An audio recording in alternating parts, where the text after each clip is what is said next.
Hello friends. चलिए आज की क्लास बिगिन कर रहे हैं। आज हम लोगों ने सबने डील करना है क्या? रिवीजन लीन का, चैप्टर 3 का। ठीक है, अब आ जाते हैं, जल्दी से देखिएगा किस तरीके से लीन है। मैं तेजी से लीन का रिवीजन शुरू कर रहा हूं। लीन था क्या? इसको सबसे पहले हमने तीन तरीके के, मतलब ये बेसिकली टोयोटा वगैरह ने चालू किया था, टोयोटा प्रोडक्शन सिस्टम के हिसाब से। उन्होंने टीपीएस बोला था, उन्होंने कहा था तीन तरीके के हम लोग एनिमीज हैं हमारे। मुरी, मुरा, मुदा। मुरी का मतलब कोई चीज ओवरबर्डन है, जैसे कि ये एग्जांपल दिया था मैंने आपको। एक ट्रक है जिसके अंदर तीन ट्रक हैं, जिसके अंदर आप बेसिकली दो ट्रक में 6 टन जा सकते हैं आराम से। लेकिन मुरी क्या कह रहा है? एक ही टन में सारा ले जाएं, ओवरबर्डन कर रहे हैं। मुरा क्या कह रहा है? मुरा कह रहा है कि नहीं, एक टन में, एक ट्रक में ज्यादा ले जाते हैं, 4 टन, एक में 2 टन। और मुदा क्या कह रहा है? मुदा कह रहा है कि बहुत सीधी सी बात बोल रहा है कि दो टू टू टन हम पर्टिकुलरली ईच 3 ट्रक्स में ले जाते हैं। तो आप कहेंगे obviously we are wasting 1 ton in each truck capacity. तो हमारे को जो अपने स्टडी मटेरियल है उसमें मुदा पे फोकस करना है। और हमसे मुदा के बारे में क्या बोला गया है? उन्होंने कहा पूरी वैल्यू स्ट्रीम में, हमें पूरी वैल्यू स्ट्रीम में मुदा पे फोकस करना है, और मुदा किस तरीके से है उसको ढूंढना है और उसको हटाना है। अब आपने कहा कि सर मुदा को कैसे हटाएंगे, थोड़ा गाइड करिए। मैंने कहा देखिएगा बहुत आसान है, बहुत आसान है। आप कहेंगे सर कैसे? सबसे पहले आपको 7 टाइप ऑफ वेस्ट को अपना एनिमी मानना है अगर आप मुद्दा पे फोकस करना चाह रहे हैं। 7 टाइप ऑफ वेस्ट, हाँ जी 7 टाइप ऑफ वेस्ट हैं। आपने कहा कौन कौन से 7 टाइप ऑफ वेस्ट हैं? मैंने कहा बहुत आसान आसान वेस्ट हैं। डाउन टाइम, हमने इसकी एक्रोनिम पढ़ी थी। डाउन टाइम अगर आपको याद हो, डी मतलब डिफेक्ट। मैं जल्दी से यहाँ आ जाऊँ। डी मतलब डिफेक्ट। डिफेक्ट का मतलब आपने देखिए, आपने एक चीज बनाई लेकिन वो खराब निकली, एक तरीके से वेस्ट ऑफ कैपेसिटी कर दी। दूसरा, ओ, ओवर प्रोसेसिंग, मतलब ओवर प्रोडक्शन। ओवर प्रोडक्शन मतलब आपको जितनी रिक्वायरमेंट थी, 100 यूनिट्स की रिक्वायरमेंट थी, आपने 120 यूनिट्स बना दिए, आपने फिर से अपनी कैपेसिटी वेस्ट कर दी। और इस कैपेसिटी वेस्ट करने के चक्कर में आपने एक और वेस्ट क्रिएट कर दिया, इन्वेंट्री। क्योंकि अब वो जबरदस्ती स्पेस ले रही है, कैरिंग कॉस्ट वगैरह लगा रही है, तो आपने कहा एक और वेस्ट क्रिएट हो गया, इन्वेंट्री का। तो आपने कहा सर डी ओ आई खत्म हो गया, लेकिन हम डाउन टाइम को सीक्वेंस में चलेंगे। तो आपने कहा sir D O W N. W का मतलब क्या था? आपने कहा सर वेटिंग टाइम। वेटिंग, मैंने आपको बैटमैन रॉबिन की जीआईएफ दिखाई थी, एटीएम में जैसे लोग खड़े होते हैं उसकी भी जीआईएफ दिखाई थी। जैसे मैंने कहा था एटीएम में लोग लाइन में खड़े हैं और वो लोग वेट कर रहे हैं, तो वो वेस्ट ऑफ टाइम है। सिमिलरली अगर एक एक पर्टिकुलर आइटम, कोई भी आइटम है, कई सारे मोबाइल्स बन रहे हैं, एक मोबाइल के हिसाब से सोचे, वो वेट कर रहा है कि उसका टर्न आएगा, क्योंकि अगली प्रोसेस पे काम शुरू होगा, तब उसकी टर्न आएगी। तो आप कहेंगे ये वेटिंग वेस्ट ऑफ टाइम है, वेस्टेज है। बिल्कुल बिल्कुल वेट नहीं होना चाहिए। जैसे पिछली प्रोसेस पे काम खत्म हो, इमीडिएटली नेक्स्ट प्रोसेस पे वर्क शुरू हो जाना चाहिए। फिर आपने कहा कि सर इसके बाद आपने कहा था एन, नॉन यूटिलाइज टैलेंट। ये लेकिन हमारे पास आपने समझा था ये एट्थ मुद्दा है, एट्थ वेस्ट है। इसको हम कंसीडर नहीं करते, हमारे स्टडी मटेरियल ने इसको कंसीडर नहीं कर रखा। फिर मैंने आपको कहा था, मैंने आपको क्या बोला था इसके बाद? डी ओ डब्ल्यू एन, हाँ टी। टी मतलब ट्रांसपोर्टेशन। आपने कहा ट्रांसपोर्टेशन का मतलब, आपने कहा कि सर हमारा लेआउट इतना खराब है, हमारा लेआउट इतना खराब है कि हमारे को अगर जबरदस्ती, मतलब हमारे प्रोडक्ट्स, फिनिश गुड्स, जो भी है, चाहे रॉ मटेरियल है, जबरदस्ती मटेरियल हैंडल किया जा रहा है, यहाँ से वहां भेजा जा रहा है, जबरदस्ती कभी यहाँ से यहाँ भेज दिया जाता है, फिर यहाँ से यहाँ भेज दिया जाता है। It is complete waste. तो ये ट्रांसपोर्टेशन का वेस्ट कहलाता है कि आप उसके ट्रांसपोर्टेशन के वेस्ट को बचाइए, अपना लेआउट अच्छा करिए। आपको अपने लेआउट पे वर्क करना है, ताकि आपका ये जो ट्रांसपोर्टेशन हो रहा है फिनिश गुड्स, रॉ मटेरियल या किसी भी चीज का, वो मिनिमम हो सके।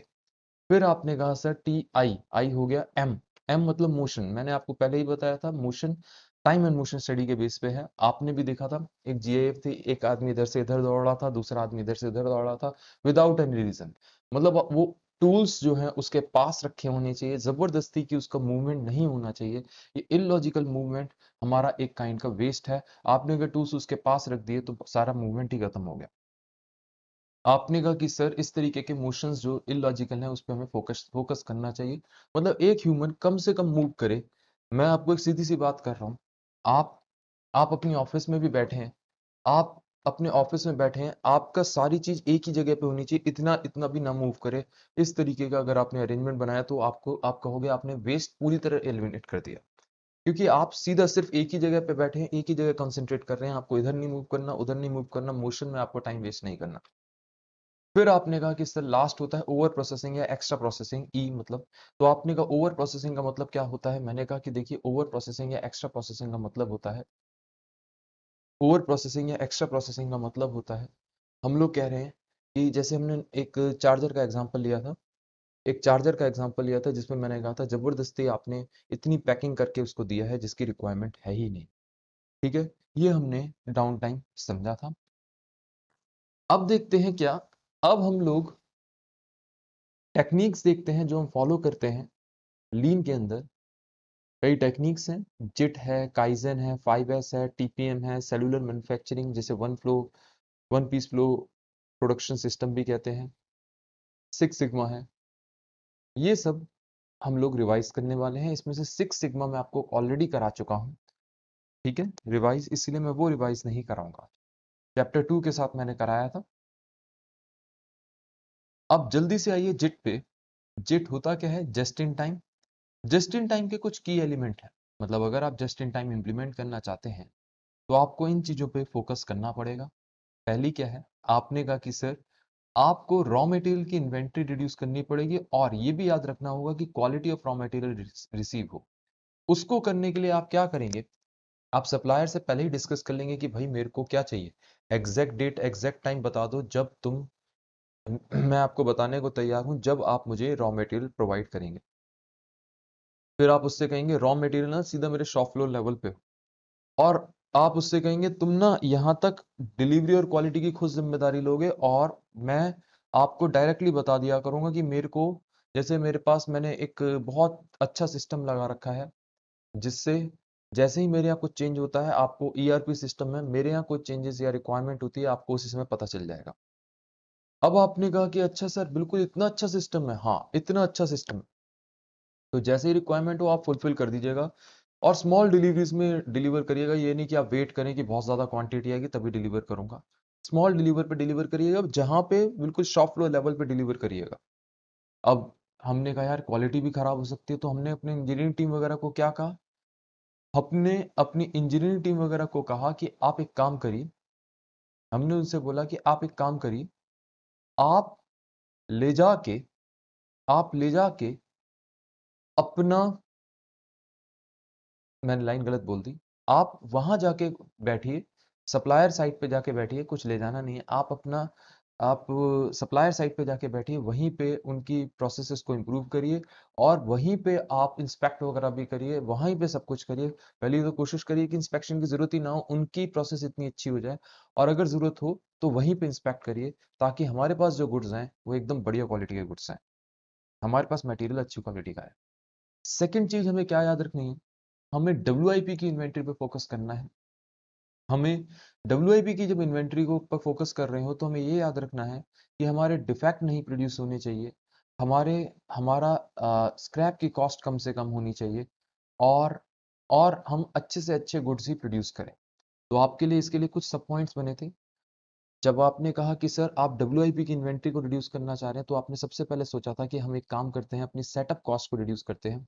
मैंने कई एग्जाम्पल दिखाए थे, कई वीडियो दिखाए थे आपको, नेस्कार, F1 रेस, SMED, भगवान जाने कितने सारे हमने वीडियोस देखे थे जिसके अंदर हमने समझा था कि देखो हमारा सेटअप टाइम हमें रिड्यूस करना है। मैंने आपको ये भी दिखाया था, एक बॉटलिंग प्लांट दिखाया था जिसके अंदर setup time one type of bottle से सेकंड टाइप ऑफ बॉटल पे आने के लिए बहुत मिली सेकेंड्स के अंदर वो चेंज कर रहा था। इससे फायदा क्या हो रहा था, जब आपने कहा कि सर जब आपने सेटअप टाइम रिड्यूस कर दिया तो आपको बड़े ज्यादा ज्यादा बड़ा लाट आपको क्या कहते हैं बेस्ट साइज लेने की जरूरत नहीं। आपने कहा लार्ज बेस्ट साइज लेने की जरूरत नहीं है, क्यों सर? क्योंकि देखो हम लार्ज बेस्ट साइज लेते क्यों थे, मान के चलिए पेप्सी है, पेप्सी ने मिरिंडा से 7 अप पे स्विच करना है। जब वो पेप्सी मिरिंडा से 7 अप पे स्विच करेगी तो ऑब्वियसली वो अपना पूरा बॉटलिंग प्लांट वगैरह जो भी है उसको क्लीन करेगी। अब उसको पूरा दिन लग रहा है उसके लिए, तो जो वो पूरे दिन की कॉस्ट है वो कहेगी यार बेकार हो रही है, तो एक काम करते हैं, अब जब मैं 7 अप बना रही हूँ तो ज्यादा से ज्यादा 7 अप बनाऊं और उसके बाद ही दोबारा स्विच करूं किसके ऊपर, मिरिंडा पे, अदरवाइज फिर से मेरी पूरा दिन बेकार होगा। तो मैं इसीलिए बैच साइज बड़ा करना चाह रहा होता था। अब हम चाहते क्या है, हम इसी चीज पे फोकस कर रहे हैं। हम कहते हैं कि यार हम डिफरेंट अप्रोचेस फॉलो करेंगे, जैसे हम वीडियो बनाएंगे, वीडियोग्राफी वगैरह करेंगे, जिससे हमें पता चल जाएगा कि ये बैच साइज में किस तरीके से क्या प्रॉब्लम्स है, कैसे इसको रिड्यूस किया जा सकता है, और उसको अल्टीमेटली धीरे धीरे करके उसको रिड्यूस करते जाएंगे। जैसे हमने देखा था F1 रेस में पहले कितना ज्यादा टाइम लगता था, बाद में कितना कम टाइम लगने लग गया, पेट्रोल रिफ्यूल, टायर चेंज, सब चीज में।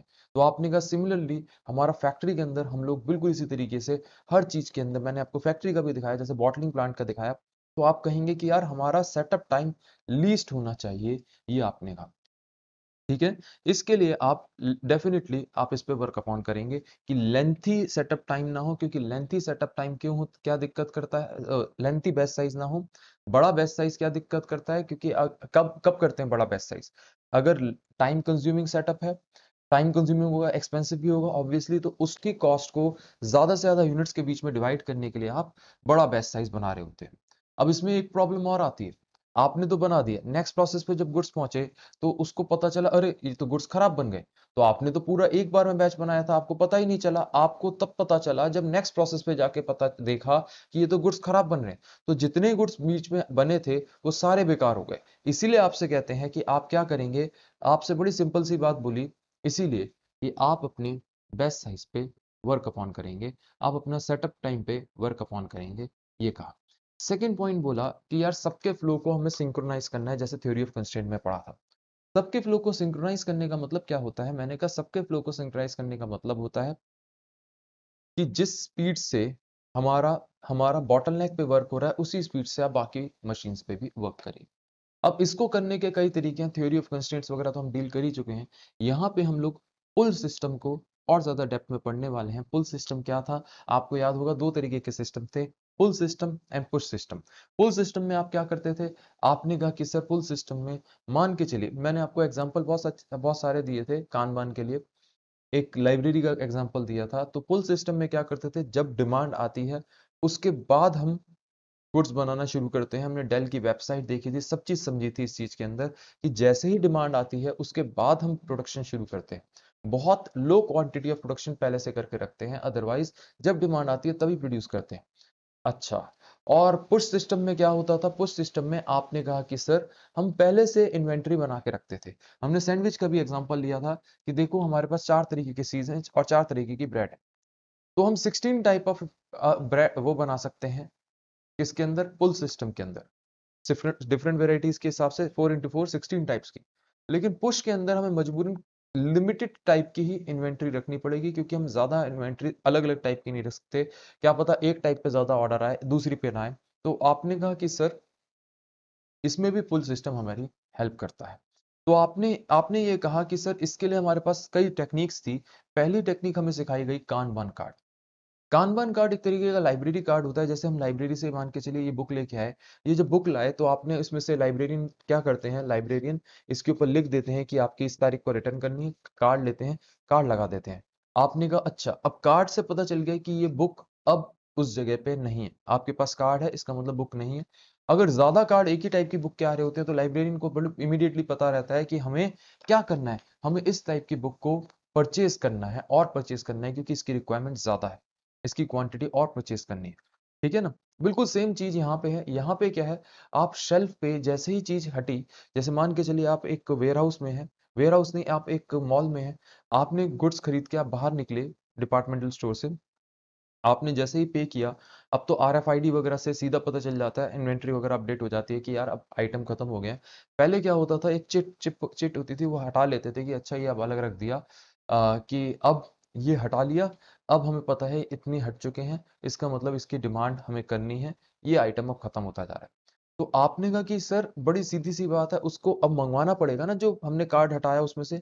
तो बिल्कुल वही चीज करते थे। अब आरएफआईडी से स्कैन करके सीधी सीधी आगे बढ़ाते जाते हैं कि यार बार कोड स्कैन किया, आगे बढ़ते जाओ, हमें पता चलता जा रहा है, सिस्टम में अपने आप अपडेट होता जा रहा है कि ये आइटम कम होता जा रहा है। तो this is known as kanban. Kanban system क्या कहता है, जब आपको रिक्वायरमेंट आए तो पीछे कार्ड आप पास करते जाए। हमने इसके ऊपर टोयोटा वगैरह का एक ये भी देखा था बड़ा सिंपल, कि जैसे यहाँ पे प्रोडक्शन की रिक्वायरमेंट आ रही थी तो ये बंदा यहाँ पे कानबान भेज रहा था, एक सेकेंड, ये पर्सन यहाँ पे कानबान भेज रहा था प्रोडक्शन टीम को, प्रोडक्शन टीम ने यहाँ से उठा के जब भेजा उसके बाद अपने कहा कि सर पीछे पीछे फैक्ट आपने मटेरियल वाले को, सप्लायर वगैरह को कानबान भेजा था, और इस तरीके से था। ठीक है, this is a very good example of pull system. दूसरा हमने सीखा था वर्किंग सेल्स में वर्क करना। आपने कहा सर वर्किंग सेल्स में, हाँ, ग्रुप करके मशीन को वर्किंग सेल्स में वर्क करना। इसी के अंदर हमने सेलुलर मैन्युफैक्चरिंग, जो कि स्टडी मटेरियल में एक अलग टॉपिक है, हमने यहीं पे डील कर लिया था। आपको मैंने समझाया था ग्रुप टेक्नोलॉजी, सेलुलर मैन्युफैक्चरिंग या one piece flow, production flow क्या है। मैंने आपको बताया था सबसे पहले हम क्या करते हैं, हम सिमिलर टाइप के पार्ट्स को ग्रुप करते हैं। आपने कहा सिमिलर टाइप के पार्ट्स को ग्रुप करते हैं, हाँ जी। जैसे ये बड़े अलग अलग टाइप के पार्ट्स हैं, हमने एक तरीके के जो घूमने वाले टर्निंग पार्ट्स हैं उसको एक तरीके से कर दिया, ज्योमेट्रिक वाले अलग तरीके से, फॉर्म पार्ट जैसे हमने बनाया है किसी एक पर्टिकुलर फॉर्म में उसको अलग कर लिया। ऐसे ही आप प्रोडक्ट्स के लिए भी कर सकते हैं। आपने कहा शर्ट्स एक साइड कर दी, शर्ट ट्राउजर एक साइड कर दिए, तो आपने कहा कि सर शर्ट टी शर्ट वगैरह सब एक कैटेगरी कर दी, ट्राउजर वगैरह एक कैटेगरी कर दी, और इन सबको हमने क्या बोलना शुरू कर दिया, फैमिली। क्योंकि एक ही फैमिली में थोड़े से वेरिएशन है, एक ही फैमिली में थोड़े से वेरिएशन है। जैसे हमारी फैमिली में मेल भी है, फीमेल भी है, किड भी है, सब कुछ है तो एक ही तरीके के लोग, एक ही सोच वाले, है ना, है तो एक ही सोच वाले। बिल्कुल सिमिलरली यहाँ पे फैमिली है। आपने कहा कि सर एक ही तरीके की चीज है, पार्ट्स ही हैं। आपने कहा एक टर्निंग वाले हैं, एक ज्योमेट्रिक है, ऑल्दो थोड़े थोड़े चेंजेस हैं। लेकिन अब एक बात जानते हैं आप, जो सेम टाइप की फैमिली होती है उसके अंदर फंक्शंस भी ऑलमोस्ट सिमिलर होते हैं। तो अब हमने क्या किया, फंक्शंस को, अभी तक क्या था, हमने डिपार्टमेंट्स बना रखे थे, अभी तक क्या था, हमने डिपार्टमेंट्स बना रखे थे। अब डिपार्टमेंट्स हटा के, डिपार्टमेंटलाइजेशन हटा के, अब हमने क्या किया, उसको सेल्स में कन्वर्ट कर दिया, क्लस्टर्स या सेल्स में कर दिया, जैसे वर्किंग सेल भी कहते हैं। जैसे अगर टी हमने बहुत बड़ी बड़ी मशीन ना लगा के उसकी छोटी छोटी मशीन लगाई, और आपने कहा ये पूरा एक डिपार्टमेंट था, ये अलग डिपार्टमेंट था, ये अलग डिपार्टमेंट था, और ये अलग डिपार्टमेंट था, 4 डिपार्टमेंट्स में हमारा प्रोसेस होता था।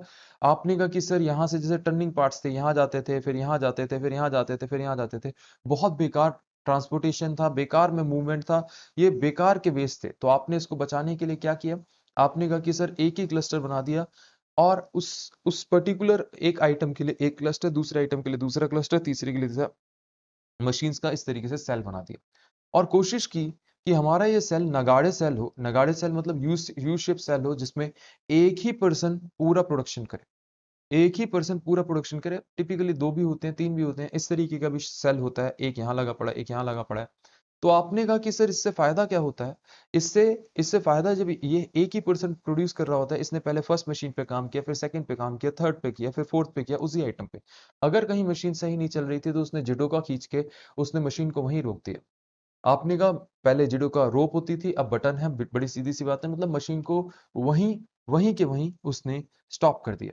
तो द पॉइंट इज कि यार इसके अंदर डब्ल्यूआईपी क्रिएट होने का ऑप्शन ही नहीं रहा, क्योंकि यही पहली मशीन पे है, फिर सेकंड पे लेके गया, फिर थर्ड पे लेके गया, तो डब्ल्यूआईपी का कोई चांस ही नहीं रहा। और हमने जब सेलुलर मैन्युफैक्चरिंग की, हमने मशीन्स को वैसे ही छोटा छोटा लिया है, एक एक सेल बनाने के लिए।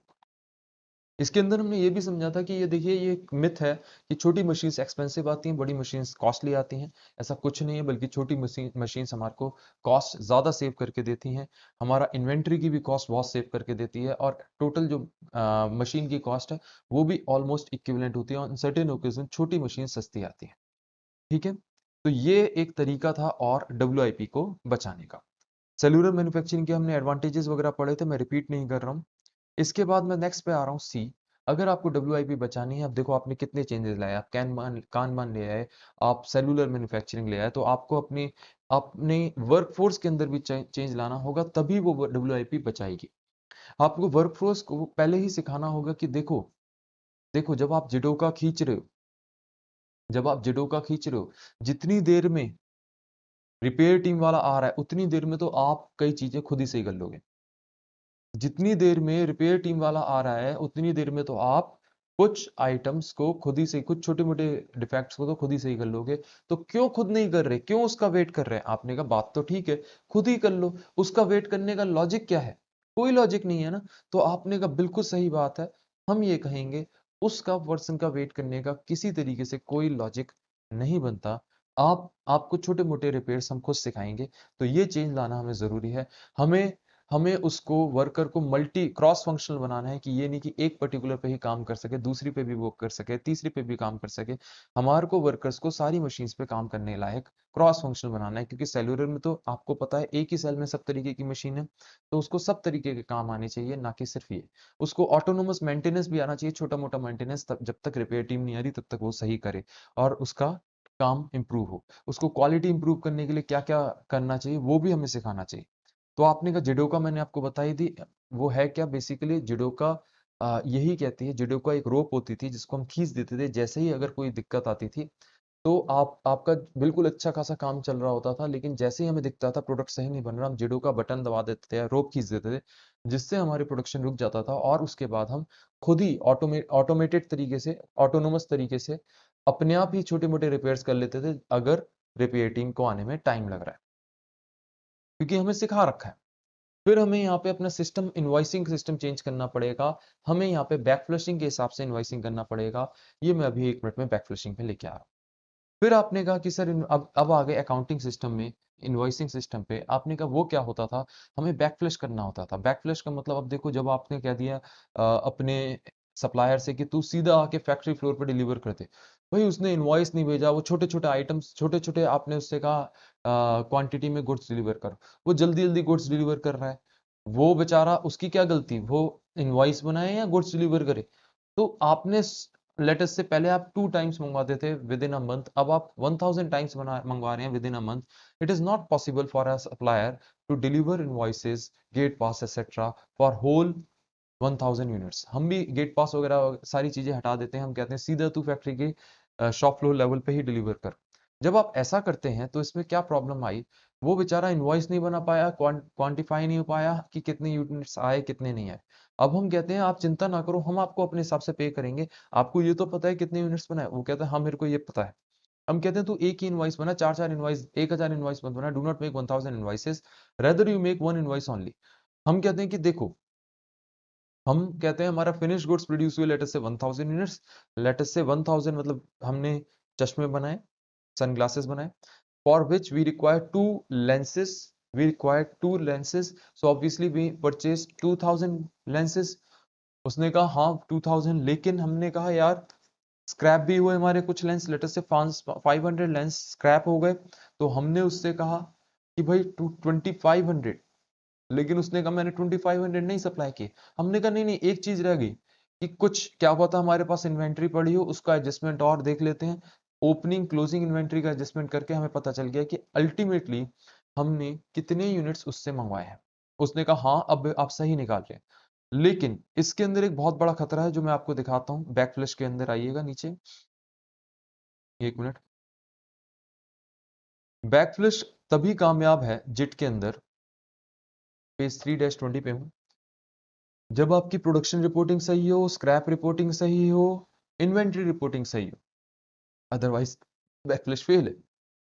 आपने कहा ये लॉट रेसिंग क्या है? मैंने कहा बताता हूँ। अगर गीगो, मतलब गीगो क्या है? Garbage in garbage out. अच्छी चीज डालोगे तो अच्छी निकलेगी, गार्बेज डालोगे तो गार्बेज निकलेगी। आपका इन्वेंट्री सही आपने रिपोर्ट कर रखा है, स्क्रैप सही रिपोर्ट कर रखा है, प्रोडक्शन सही रिपोर्ट कर रखा है, तभी ये सक्सेसफुल है। तो आपको अपने एम्प्लॉयज को प्रॉपरली ट्रेन करना है, रिटेन करना है, और अच्छे एम्प्लॉयज को कहीं नहीं जाने देना जो सही रिपोर्टिंग करें। साथ में आपको अपने कंप्यूटर सिस्टम को सही करना है जो कि लॉट ट्रेस कर सके, क्योंकि अब लॉट्स में बहुत मुश्किल हो गया। वो जल्दी जल्दी छोटी छोटी क्वांटिटी में दे रहा है, तो आपको पता नहीं चल पा रहा कि किस आइटम को किस लॉट में लग के बन के निकला। तो आपको जिस समय प्रोडक्शन कर रहे हैं उसी के अंदर आपको कंप्यूटर के साथ दिमाग लगाते हुए RFID बेस पे आपने बिल्कुल लॉट्स की भी सिस्टम मैनेज करके चलनी है। ये नहीं कि आपने जेट लगा दिया तो लॉट छोड़ दो। आपको अपना कंप्यूटर सिस्टम इस तरीके के मैनेज करने हैं जो कि लॉट भी, पिकिंग सिस्टम वगैरह सारी चीज उसकी बार कोड वगैरह के बेस पे हो, और वो लॉट भी मैनेज कर पाए। इसके बाद हम आए थे कि देखो अगर कोई पूछे कि मेन फीचर्स क्या हैं जिट के, तो हमने कहा बड़े आसान फीचर है, मटेरियल हैंडलिंग कॉस्ट रिड्यूस हो जाती है, लेबर टाइम रिड्यूस हो जाता है, आइडल टाइम आपको पता है, डिफेक्ट एलिमिनेट हो जाते हैं, कस्टमर डिमांड को हम जल्दी रेस्पॉन्सिव वे में ज़्यादा अच्छे से मीट कर पाते हैं। और लास्ट आपने कहा कि सर हमें भी मालूम है कि हाई क्वालिटी मटेरियल वगैरह आता है क्योंकि हमने इंस्पेक्शन उसके पास शिफ्ट कर दिया।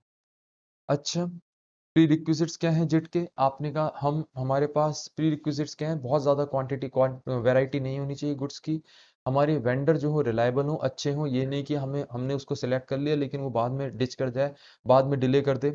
फिर आपने कहा कि अच्छा, फिर और क्या हो सकता है, अच्छी कम्युनिकेशन होनी चाहिए उनके और हमारे बीच में, डिमांड एक स्टेबल डिमांड होनी चाहिए जो हमारे पास आ रही है, ये नहीं कि ऑल ऑफ अ सडन एकदम स्पाइक आ रहा हो फिर एकदम कम आ रहा हो, क्योंकि इससे हमारा पूरा सिस्टम बिगड़ जाएगा।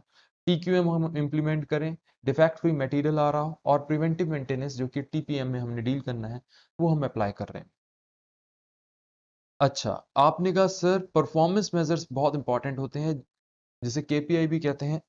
आपने कहा जिट के अंदर की परफॉर्मेंस इंडिकेटर। आपने कहा कि सर देखो जिट जो है हमारे ट्रेडिशनल तरीके के केपीआईज फॉलो नहीं करता, जिट जो है हमारे ट्रेडिशनल तरीके के केपीआईज फॉलो नहीं करता। फिर आपने कहा, फिर मैंने कहा देखो इसके अंदर हम क्या करते हैं, हमारा मशीन यूटिलाइजेशन वगैरह पे नहीं देखते, हम स्टैंडर्ड कॉस्टिंग वगैरह पे नहीं देखते जैसे हम ट्रेडिशनल में चल रहे थे कि भाई अगर हमने मशीन प्रॉपरली यूटिलाइज किया तभी मानेंगे कि ज्यादा से ज्यादा यूटिलाइजेशन रेशियो होना चाहिए। रादर हम यहाँ कहते हैं मशीन को खाली रहने दो, इन्वेंट्री मत क्रिएट करो, डब्ल्यूआईपी मत क्रिएट करो, मशीन खाली है कोई बात नहीं, लेबर खाली हो जाएगी उतनी देर में, उसे बाकी चीजें सिखाओ। लेकिन ऐसा नहीं होना चाहिए कि आप जबरदस्ती उससे मशीन को यूटिलाइज करें और डब्ल्यूआईपी क्रिएट करें। ऐसे ही हम पीस रेट सिस्टम को कभी भी फोकस नहीं करते, हम कहते हैं पीस रेट सिस्टम बिल्कुल गलत है, क्योंकि ये जबरदस्ती क्वालिटी के बजाय क्वांटिटी पे फोकस करने को कह रहा है। सेम लेबर एफिशिएंसी है, लेबर एफिशिएंसी के ऊपर अगर आप फोकस करेंगे तो वो जबरदस्ती ज्यादा क्वांटिटी प्रोड्यूस करेगा जो कि हमारी इन्वेंट्री क्रिएट करेगी। तो फिर आपने कहा कि यार हमारे को क्या मेजर्स अप्लाई करने चाहिए, हमने कहा जैसे इन्वेंट्री टर्नओवर रेशियो वगैरह निकालें, जिससे हमें पता चले हमारी इन्वेंट्री टर्नओवर रेशियो बाकियों से कितनी अच्छी है कितनी खराब है। हमारी ज्यादा से ज्यादा इन्वेंट्री टर्नओवर रेशियो होनी चाहिए, हमें अपना सेटअप टाइम रिड्यूस करना चाहिए, ये हमारे परफॉर्मेंस मेजर्स होने चाहिए कि कितना हमने सेटअप टाइम रिड्यूस किया, कितनी हमने कस्टमर कंप्लेंट्स रिड्यूस की और एड्रेस की, और स्क्रैप हमारा कितना आ रहा है, कितना हमने रिड्यूस किया, और कितनी हमारी कॉस्ट ऑफ क्वालिटी आ रही है, क्यों आ रही है, ये हमारे परफॉर्मेंस मेजर्स होने चाहिए। आपने कहा कि कस्टमर सर्विस हमारी कैसी है, क्या कस्टमर हमसे सेटिस्फाइड है, डिससेटिस्फाइड है, कितने आइडियाज जनरेट करके दे रहा है पर वीक हमारा एम्प्लॉय पर एम्प्लॉय, ये चीजें हमें सोचनी है। ठीक है, ये हमारा चिट था। इसके बाद हम जल्दी से आगे किसके ऊपर, आपने कहा काइजन पे। काइजन में क्या होता था, आपने कहा सर बड़ा आसान था। काई का मतलब चेंज, जेन का मीनिंग टू सी और to gain wisdom from doing. इसका कई लोग कंटिन्यूस इंप्रूवमेंट मीनिंग निकालते हैं, कई लोग निकालते हैं चेंज फॉर बेटर और कंटिन्यूस इंप्रूवमेंट। आपकी मर्जी है, मेरा मानना यह है आपको ये काई और जेन दोनों का मीनिंग याद रखना है, कंपलसरी है। कभी काइजन के बारे में लिखने को आए आपको ये बकायदा लिख के आना है, काई का मीनिंग ये है, जेन का मीनिंग ये है। ठीक है, बेसिकली कुछ नहीं है, स्मॉल इंप्रूवमेंट्स को कहते हैं, ये रेडिकल इंप्रूवमेंट को नहीं कहते। इसके अंदर हम ये याद रखते हैं, हम मेंटेनेंस पे भी फोकस कर रहे होते हैं, जो हमारे करंट जितने हमने अब तक इंप्रूवमेंट किए उसको तो लेके चल ही रहे होते हैं, साथ में हमें और फर्दर इंप्रूवमेंट आइडियाज लेके चलने होते हैं। हमने देखा था काइजन का मतलब क्या है, इसका मतलब सारे वेस्ट पे एक साथ अटैक करना नहीं है कि हमने 7 के 7 वेस्ट पे एक साथ वर्क करना शुरू कर दिया कि ये क्यों आ रहे हैं कैसे आ रहे हैं इसको रिड्यूस करो, नहीं। रदर इसका मीनिंग ये है, रदर इसका मीनिंग ये है हम किसी भी वेस्ट के ऊपर एक छोटा सा आइडिया लेके चलेगा, हर एम्प्लॉय अपनी तरीके से आइडिया देगा, एक टीम बनेगी, क्वालिटी सर्कल बनेगा, हर बार सजेशन दिया करेंगे, वो आइडियाज जनरेट किया करेंगे कैसे इस वेस्ट को रिड्यूस किया जाए, और छोटे छोटे इंप्रूवमेंट्स लेते लेते हम धीरे धीरे बढ़ते चले जाते हैं। हम एक टॉर्टोइस की तरह अपने रैबिट को डिफीट करने में लग जाते हैं और इवेंचुअली हम रैबिट को डिफीट कर देते हैं, क्योंकि स्मॉल स्मॉल इंप्रूवमेंट हमारे को बहुत ज्यादा रेडिकल इंप्रूवमेंट ऑटोमेटिकली ले आते हैं at the end of year. ये हमने एक एग्जाम्पल भी देखा था दाइहात्सु मोटर कंपनी का, ये हमारा बेसिकली काइजेन थे। ठीक है, इसके बाद हम आए थे 5S पे, मैंने आपको अच्छे से याद कराए थे 5S, आई होप सबको याद होंगे। पहला था आपने कहा sort, second set in order या स्ट्रेटन, थर्ड स्वाइप या शाइन, फोर्थ स्टैंडर्डाइज, और फिफ्थ सस्टेन। आई होप सबको याद होंगे, नहीं याद तो मैं फिर भी हल्का सा ब्रीफ कर देता हूँ। देखिए सॉर्ट का मतलब क्या होता था, जो यूनिट, जो आइटम्स, जो पार्ट्स, जो यूनिट्स जो भी आपके कम यूज में आ रहे हैं उसको रेड फ्लैग करके आप अलग कर रहे होते थे, आप क्लासीफाई कर रहे होते थे कौन ज्यादा यूज में आ रहे हैं, कौन से आइटम्स कम यूज में आ रहे हैं, कौन से बहुत कम यूज में आ रहे हैं। तो आपने इस चीज को क्लासीफाई करने को आप सॉर्ट करना कहते थे। जो आपके यूज में नहीं आ रहे होते या बिल्कुल आपने कहा नॉन मूविंग आइटम है, उसको आप स्क्रैप कर देते हैं, खत्म कर देते हैं। ठीक है। दूसरी चीज होती थी स्ट्रेटन। आपने कहा सर स्ट्रेटन, स्ट्रेटन में क्या कहा आपने, आपने कहा हर चीज का एक प्रॉपर प्लेस है और हर चीज प्रॉपर प्लेस पे है। दिस इज बेसिकली स्ट्रेटन या सेट इन ऑर्डर। इसका मतलब जैसे ये हर चीज एकदम प्रॉपर जगह पे रखी हुई है ताकि आपको डायरेक्टली इसी समय मिल जाए। आपने कहा कि सर यहाँ देखिए, अगर फाइल सिस्टम पे हमने इस तरीके से कर दिया, आपको जैसे ही कोई भी फाइल गलत जगह रखी होगी आपको उसी सेकंड पता चल जाएगा। आपने कहा इससे फायदा क्या होता है, इससे आपने कहा कभी भी गलती नहीं होती ढूंढने में, मिलने में, किसी भी तरीके से। मेरे खुद के ऑफिस में एक बार गलती हुई, लगा रखा था, तो उस समय नहीं लगा रखा था, क्या कहते हैं इस तरीके से। तो हुआ क्या, नंबरिंग से फाइल थी लेकिन जैसे 1350 फाइल नंबर है, उसको उसने 1360 के जस्ट बाद रख दिया, जस्ट 10 आगे रख दिया। अब ढूंढ ढूंढ के थक गए, वो फाइल मिल के रेडी नहीं, और वहीं उसी ब्लॉक में है जिसमें लिखा है ना 1300 टू 1400, उसी में है। फिर अल्टीमेटली मैंने कहा सारी फाइल निकालो 1300 टू 1400, तब मिली। और फिर मैंने उनको समझाया कि इस तरीके से आप भी टेपिंग करिए, और उसके बाद से कभी हम लोगों ने ये प्रॉब्लम फेस नहीं की है। ठीक है। तो आप लोगों को इस तरीके से एक एक सिस्टम बनाना है जिससे हर चीज का प्रॉपर प्लेस हो और हर चीज प्रॉपर प्लेस पे हो। मैंने आपको कई सारी फोटोग्राफ्स दिखाई थी, मैंने कहा था देखिए रोड पे भी मार्किंग इसीलिए बनी होती है, फैक्ट्री के अंदर दिखाया था, हमने जिट की फैक्ट्रीज देखी थी फोटोग्राफ्स में।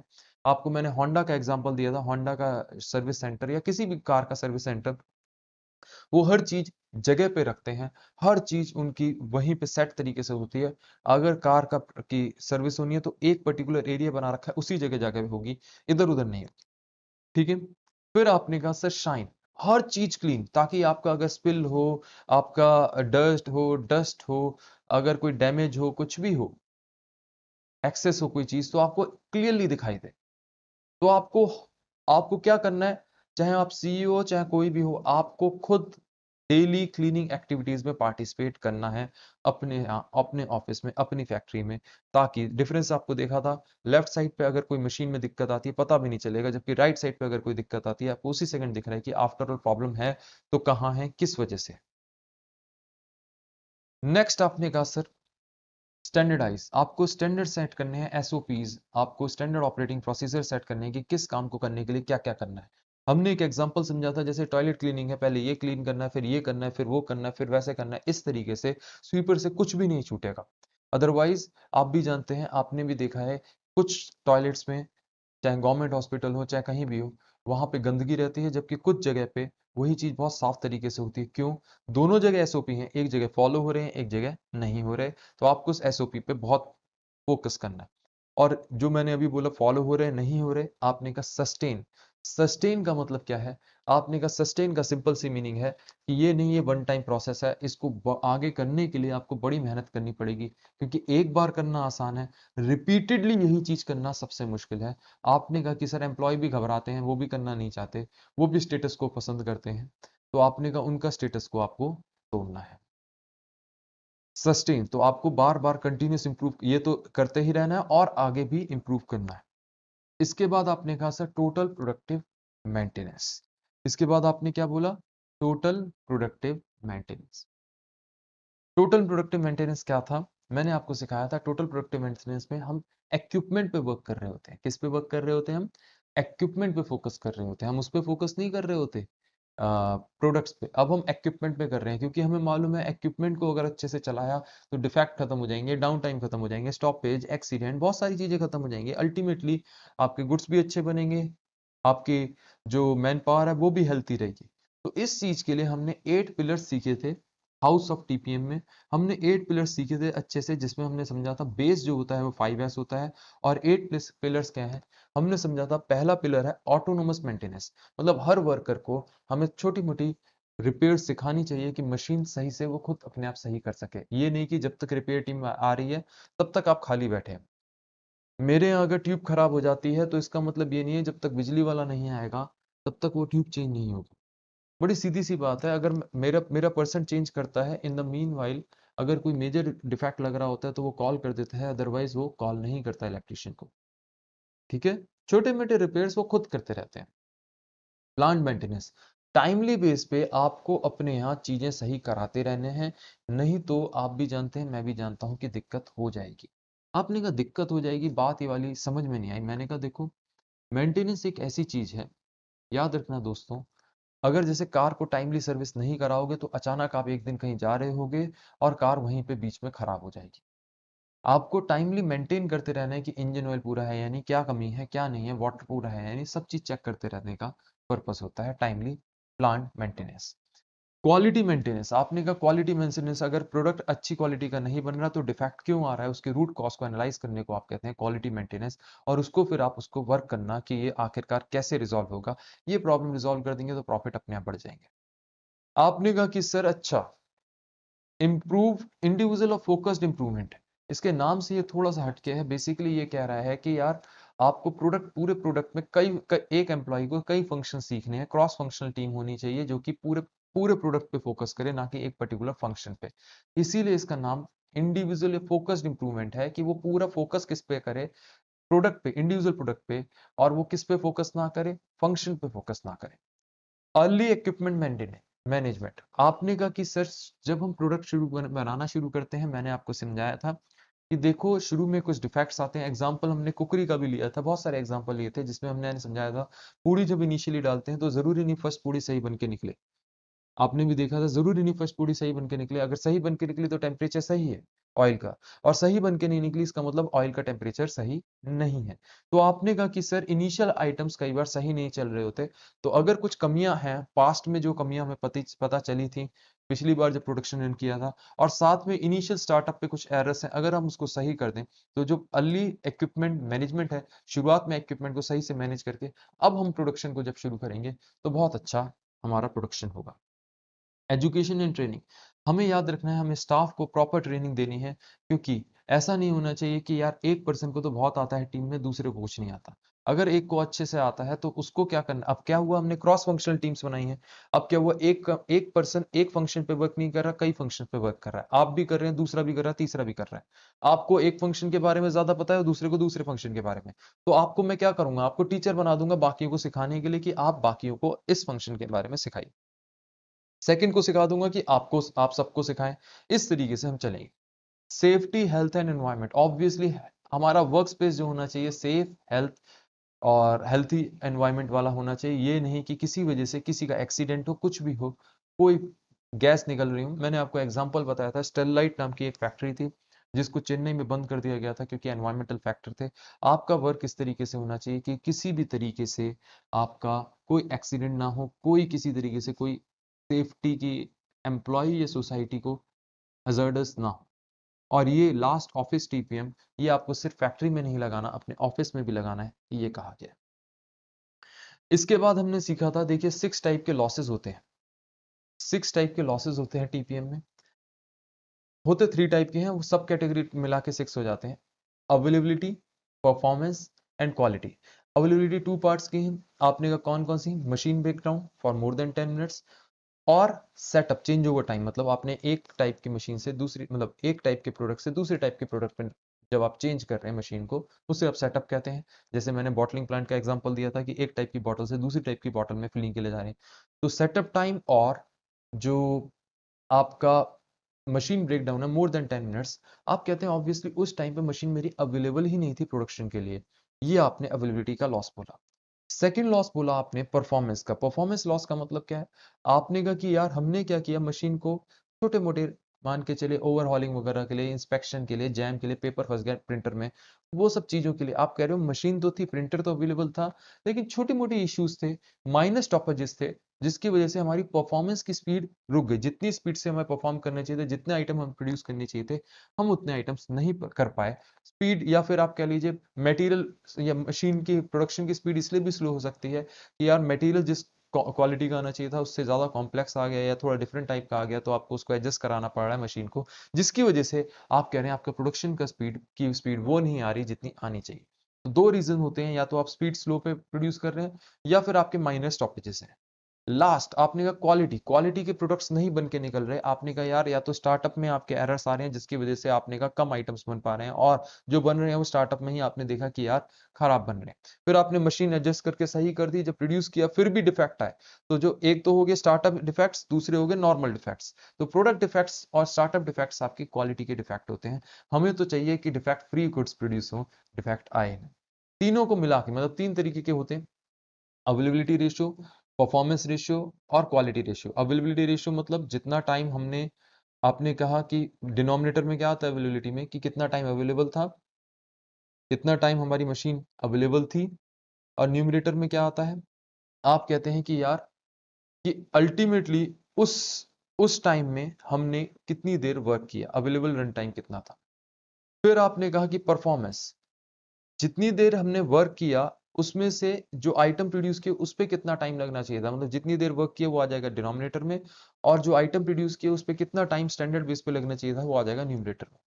और लास्ट, कितने गुड्स प्रोड्यूस हुए वो आ जाएगा डिनोमिनेटर में, और उसमें से कितने गुड यूनिट्स प्रोड्यूस हुए वो आ जाएगा न्यूमरेटर में। तीनों को मल्टीप्लाई करके ओई आ जाता है। ये न्यूमेरिकल कॉन्सेप्ट है, मैं इसको रिवाइज नहीं कर रहा हूं। लास्ट है हमारा बिजनेस प्रोसेस री इंजीनियरिंग। ये बेसिकली फंडामेंटल रीथिंकिंग है अपने बिजनेस प्रोसेसेस की, जिसमें हम रेडिकली रीडिजाइन करते हैं और ड्रामेटिक इंप्रूवमेंट ढूंढ रहे होते हैं। बिजनेस प्रोसेस को हम पूरी तरीके से री इंजीनियर कर रहे होते हैं, ना कि फंक्शंस को। मैं आपको छोटा सा एग्जांपल देता हूं, जो कि मैंने आपको बताया था, तीन चीजें थी, business process improvement, business process री इंजीनियरिंग और बिजनेस प्रोसेस इनोवेशन। मैंने आपको एक कैंडल और लैटिन का एग्जांपल दे दिया था, लैंटिन का। तो आपने कहा था उसमें क्या था, उसमें आपने बताया था लालटेन, जिसे हम हिंदी में बोल देते हैं लैंटेन को। तो आपने कहा कि सर वो होता क्या है, जैसे हम लैंटेन के अंदर अगर हम उसकी प्रोडक्टिविटी इंप्रूव करना चाह रहे हैं तो पहला तरीका क्या है, आपने कहा कि सर आपने उसके फंक्शंस को छोटा मोटा इंप्रूव किया, वो कहेंगे इंप्रूवमेंट। कि आपने साइज ऑफ नीचे ऑयल का कंटेनर का बढ़ा दिया, एक्सेट्रा। दूसरा है आपने उसके अंदर रेडिकल चेंज किया, आपने कहा यार ऑयल वगैरह को हटा के उसके अंदर कैंडल लगा दो। आपने उसकी पूरी प्रोसेस को ही जीरो से सोचा कि यार लैंटेन आफ्टर आफ्टर ऑल हम बनाए कैसे। तो आपने कहा कि हमने पूरा ही रीडिजाइन किया और उसको देखा कि यार ऑयल का सिस्टम हटा के उसमें कैंडल लगा दिया। और थर्ड हमने समझा, थर्ड में क्या था, आपने कहा प्रोसेस इनोवेशन, हमने कहा पूरा ही इसको चेंज करो यार, शुरू से सोचो, शुरू से सोचो अगर इसकी जगह हम क्या कर सकते थे। तो आपने कहा कि उसमें हमने क्या किया, हमने बल्ब बना दिया, लाइट उससे भी आई। तो आपने कहा बिजनेस प्रोसेस री इंजीनियरिंग सेकंड वाला है, मतलब जिसमें आपने पूरी प्रोसेस को ही रिडिजाइन किया। आपने प्रोसेस को रिडिजाइन किया, प्रोडक्ट को नहीं। जब प्रोडक्ट को रिडिजाइन कर रहे होते हैं उसको कहते हैं प्रोसेस इनोवेशन। जब प्रोसेस को ही पूरा रीडिजाइन किया, उसको रेडिकल रिडिजाइन किया, जैसे आपने ऑयल का हटा ही दिया यूज, आपने कैंडल लगा दी उस लैंटेन के अंदर, तो आपने कहा कि सर लैंटेन के अंदर, तो आपने कहा उसको हम बिजनेस प्रोसेस इंजीनियरिंग कर रहे कहते हैं। इसमें हम नेचुरल सी बात है टास्क के ऊपर, वर्क के ऊपर हम फोकस कर रहे होते हैं, ना कि आपने कहा कि अल्टीमेट रिजल्ट क्या है, सॉरी मैं क्या बोल गया, उल्टा बोल गया, हम एंड रिजल्ट पे फोकस कर रहे होते हैं ना कि टास्क पे, उल्टा बोल गया है, बेग योर पार्डन। ठीक है ना, मतलब अल्टीमेटली हमें चाहिए क्या, आपको आपको चाहिए थी लाइट, तो आपने कहा लाइट के लिए हम क्या कर रहे हैं, हमने कहा यार प्रोसेस क्या थी, प्रोसेस थी ऑयल फिल करना, ये करना वो करना, हम उस पर फोकस नहीं कर रहे, हम इंडिविजुअल प्रोसेस पे फोकस नहीं कर रहे, हम एंड रिजल्ट लाइट कैसे ला के दें लैंटन के अंदर, आप ये फोकस कर रहे हैं, लाल टेन जिसे आप कहते हैं। आपने कहा अच्छा सर, फिर हम जो डेटा कैप्चर करें वो एक ही टाइम कैप्चर करें, यानी बार बार कैप्चर कर रहे हो, एक ही रेडंडेंसी ऑफ डेटा नहीं होना चाहिए, एक ही पॉइंट पे डेटा कैप्चर हो, और वहीं पे सारा डेटा प्रोसेस भी हो जाए, ये हम कह रहे होते हैं। ये नहीं कि अलग अलग जगह पे आपको अलग अलग कंप्यूटर्स लगाने पड़े, एक ही कंप्यूटर पे सारा डेटा इनपुट आउटपुट सब कुछ उसी जगह। आपको याद रखना है, आपको याद रखना है कि यार जो पर्सन वर्क कर रहे हैं उनकी उनकी उनके पास पावर होनी चाहिए, वो लोग ज्यादा पार्टिसिपेट कर सकें, जहां पे इंप्रूवमेंट का स्कोप है उनसे आइडियाज जरूर लिए जाएं, क्योंकि वो ज्यादा अच्छे से हमारे हेल्प कर सकते हैं। अच्छा, वर्क जो हो वो ऑब्वियसली पूरा कंप्यूटराइज होना चाहिए। आपको कैड कैम सिस्टम लगाने, ईआरपी सिस्टम लगाना है, ताकि आपका रेडंडेंसी वगैरह खत्म हो सके, और आप कहेंगे हम लोग जल्दी से जल्दी रिजल्ट अचीव कर सके। अगर एक से ज्यादा जगह पे हमारी फैक्ट्रीज हैं, ब्रांचेस हैं, तो हमारा सिस्टम ईआरपी टाइप होना चाहिए कि एक जगह भी एंट्री हो तो दूसरी जगह ऑटोमेटिकली अपडेट हो जाए। ये आपका था बिजनेस प्रोसेस री engineering. I hope you enjoyed the revision. I hope you enjoyed the revision. अगर किसी को कोई डाउट हो, ही और शी में आस्क द सेम।